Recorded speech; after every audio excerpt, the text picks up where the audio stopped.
Paslun ari ieu eta hiji fasal. Wa min ma'asil batni sareng eta tetep tina sapalihna pirang-pirang maksiat beteung aklur riba ari ngadahar harta riba, wal maksi sareng ngadahar harta hasil majeg, wal gosbi sareng ngadahar harta anu meunang ngagosob, wasariqoti sareng ngadahar harta hasil maling.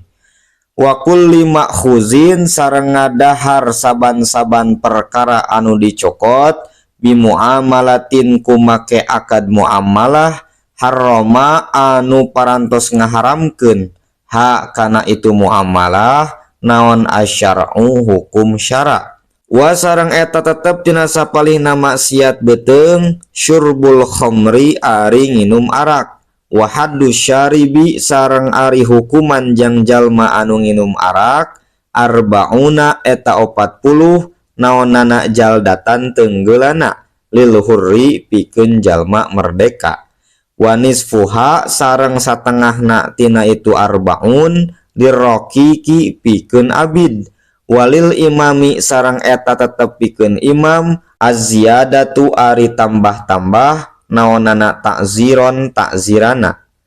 Wa minha sareng eta tetep tina sapalihna maksiat beteung aklu kulli muskirin ari ngadahar kana saban-saban perkara anu ngaweurekeun, wa kulli najisin sareng ngadahar saban-saban perkara anu najis, wa mustakdarin sareng ngadahar saban-saban perkara anu dianggap geuleuh. Wa sareng eta tetep tina sapalihna maksiat beteung aklu malil yatimi ari ngadahar harta anak yatim, awil auqafi atawa ngadahar harta wakaf, ala khilafima bari netepan kana sulayana perkara syarroto anu parantos nyaratkeun saha alwaqifu jalma anu ngawakafkeun, wal makhuzi sareng ngadahar barang anu dicokot biwajhil hayai bari tetep ku jalan era.